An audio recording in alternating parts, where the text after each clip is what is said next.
Tenemos más información porque el pasado 30 de julio venció el plazo para que los trabajadores del Congreso, presentaran una declaración y tenemos los detalles.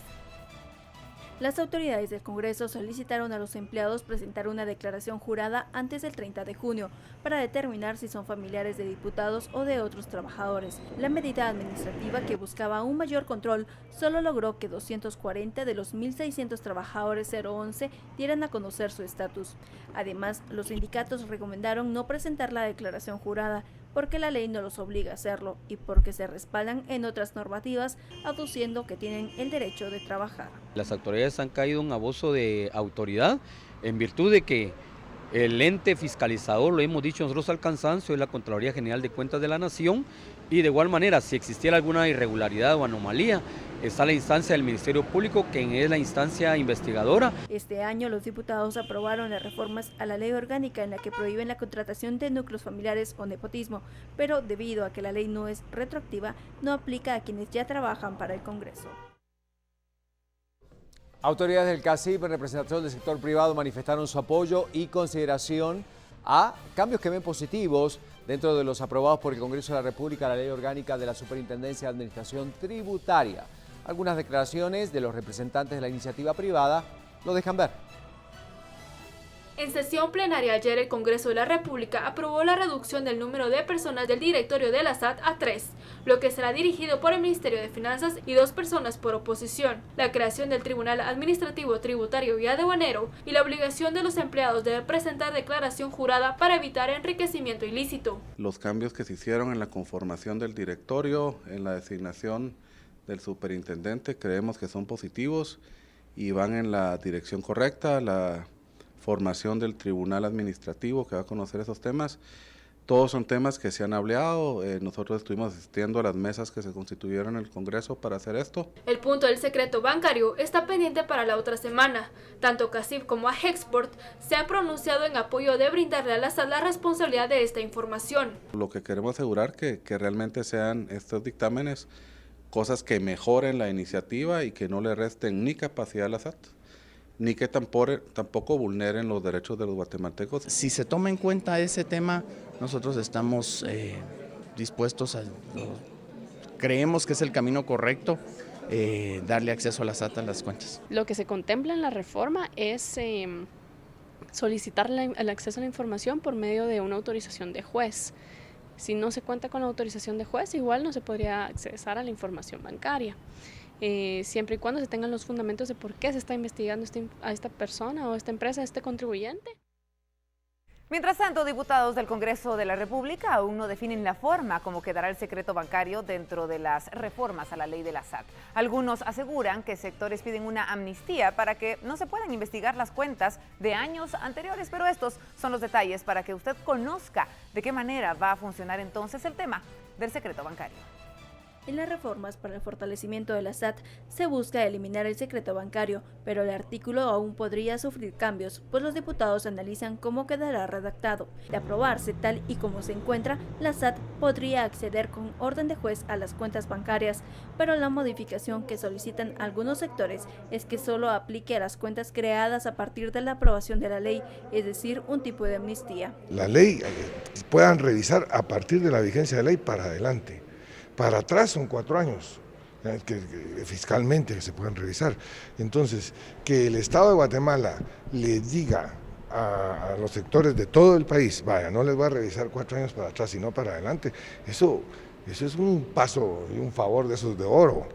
Entonces eso el Estado de Guatemala no debería buscar la forma de compensarlo. Taracena señaló que el oficialismo tendrá que decidir y proponer qué se pedirá a cambio de este regalo de oro, porque los 4 años anteriores no serán investigadas las cuentas. Se puede dejar los 4 para atrás o se puede olvidar. Ese es el tema que tiene que tocar en altos niveles de las altas esferas de este país, porque solo así que me olvido de 4 años, no sé, va, pero bueno. Pero esas son las cosas que nuestro presidente de la República tiene que hacer, por eso es la unidad de la nación el señor. Él tiene que llamar a esos grandototes y decirles, bueno, miren, el Congreso está a punto de pasar esto. El secreto bancario es una de las herramientas que fortalecerían a la SAT. De los 75 artículos que contempla la iniciativa, 47 ya fueron aprobados y se espera que la próxima semana concluya su ratificación. Bueno, y diversas entidades del sector privado aseguran que la mecánica utilizada dentro del diálogo nacional a las reformas al sector justicia para lograr el consenso es algo desordenado y argumentan que en distintas ocasiones se ha desviado el propósito de esta actividad que tiene un objetivo claro y que según ellos debería respetarse y seguirse para alcanzar una buena resolución. La Cámara del Agro ha participado dentro del diálogo en las mesas de discusión, asimismo como observadores. En base a estos ejercicios, ha manifestado 3 aspectos que considera que afectan el propósito de esta actividad. El primero es que han notado que hay mesas donde se discuten temas que no competen al área de justicia. Lo que se está discutiendo en algunas mesas es hablar del modelo económico de Guatemala, de la necesidad, incluso han hablado algunos, de convocar una asamblea constituyente. El segundo punto fue sobre la exposición de los relatores sobre los puntos de consenso de la mesa a la Secretaría Técnica. Hay una discrepancia entre lo que quedó documentado y que además quedó entregado y reportado a la Secretaría Técnica del proceso. El tercero cuestiona la actitud de la Oficina del Alto Comisionado de las Naciones Unidas, quien desde su perspectiva se ha tomado atribuciones que van más allá de su labor como observador. Toman la palabra incluso sin pedirla y en algunos momentos intervienen incluso más allá de lo que interviene un moderador. Los puntos resaltados por la Cámara del Agro también fueron considerados por el CACIF, la cual resaltó la dificultad de trabajar con mesas integradas por 30 personas, la probabilidad de omisión de opiniones minoritarias dentro del consenso u omitidas por el relator, entre otros aspectos. La metodología tiene que tener algunos afinamientos para que realmente permita encontrar esos consensos mínimos que nos permitan construir en base a ellos un consenso en un documento. Creemos que el procedimiento puede mejorar, creemos que tienden a volverse un poquito desordenados los argumentarios ahí y llegar a consensos va a ser un poco difícil y va a requerir mejorar el procedimiento. Las entidades concuerdan que el tiempo de 2 meses para reformar el sector justicia es muy corto y que debe llevar el tiempo que sea necesario.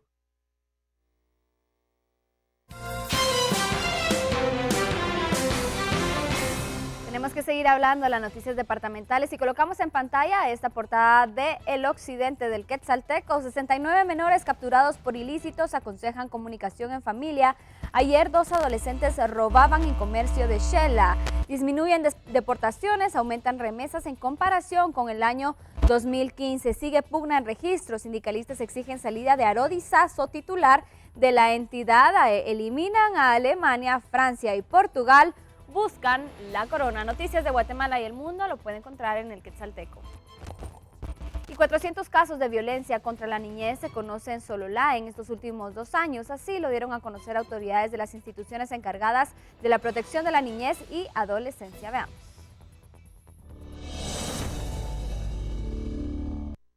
El juzgado de niñez y adolescencia en conflicto con la ley penal llegó a 3 años de conocer casos de alto impacto en el departamento de Sololá, en los cuales ha coordinado con diferentes instituciones encargadas de la protección a este sector de la población, resultando que las costumbres y tradiciones culturales resultan ser un obstáculo para el desarrollo de su actividad. Lo principal es sensibilizar a todas las entidades, los equipos multidisciplinarios, precisamente que trabajamos con niñez y adolescencia, o sea, como ir revisando procesos que se puedan llevar a cabo pues de forma correcta, en base siempre a nuestros sistemas de leyes en nuestro país. Durante la conmemoración de esta fecha también resaltó que en su mayoría se han conocido casos sobre seguridad alimentaria y violación de los derechos de los niños en este juzgado. Asimismo, afortunadamente los casos de adolescentes en conflicto con la ley penal son los que menos se dan. No es poco.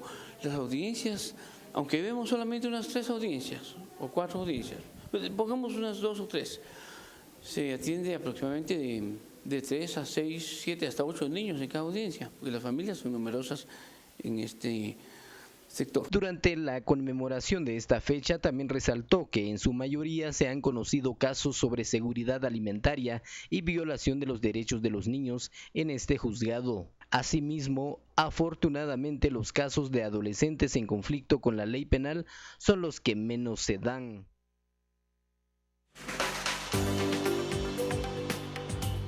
Y llega este segmento entonces donde celebramos la vida aquí en Guatemala y todo lo que nos presenta este maravilloso país todos los días. La cascada de Urlanta en Jalapa, fotografía que llega a nosotros gracias a Edgar A. Valdés Asmitia.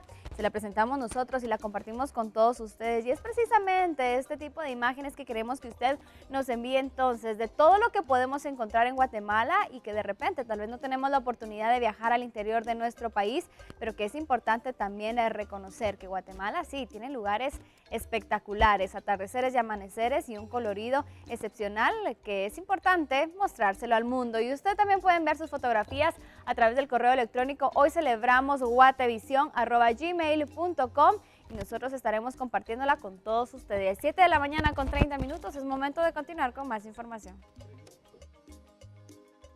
Mañana con 30 minutos y ahora vamos a dar una vuelta de página. Tenemos que hablar del mundo y las noticias internacionales con María René. Vamos.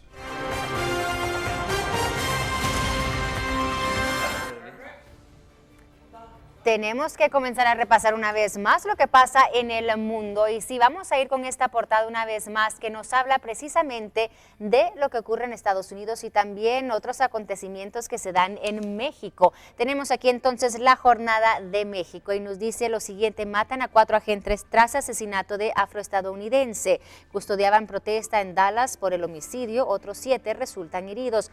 Movilizaciones en más ciudades por los ataques policíacos en contra de negros. Pero también entre esta portada de la jornada vemos lo siguiente: entre protestas, Campa Cifrián se reúne con afectados en la matanza de Nochitlán, la policía afín a Ulises Ruiz. La operación de desalojo comenzó la noche anterior, revelan así los pobladores. Esto hablando entonces de los acontecimientos que se dan en México en recientes semanas, las protestas y los enfrentamientos entre maestros y también las autoridades.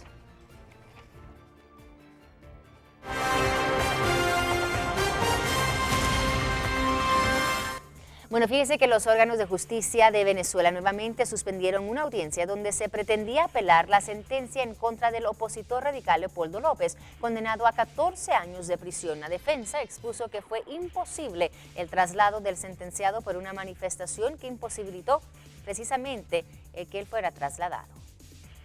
La justicia venezolana aplazó de nuevo la audiencia de apelación del opositor Leopoldo López, condenado a 14 años de prisión. Su defensa indicó que no pudo ser trasladado este jueves desde la cárcel militar de Ramo Verde hacia el Palacio de Justicia debido a una protesta en la ruta, pero su esposa Lilian Tintori y sus abogados estimaron que es una maniobra para dilatar el juicio. Los países del sur saben que el presidente Nicolás Maduro está violando los derechos humanos no solamente de los presos políticos, sino de todos los venezolanos.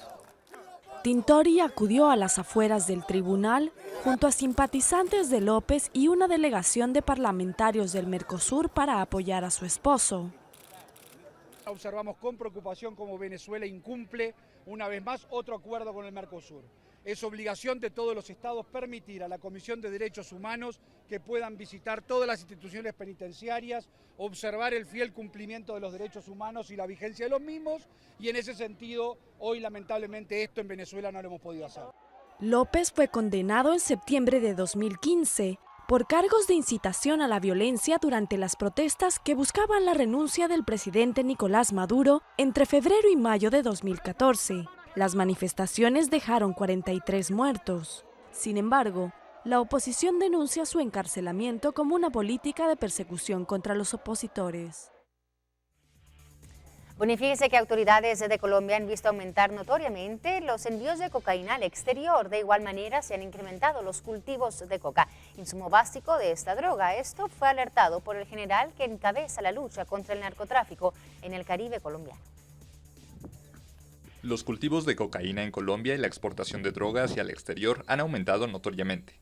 Así lo asegura el comandante que encabeza la lucha contra el narcotráfico en el Caribe colombiano.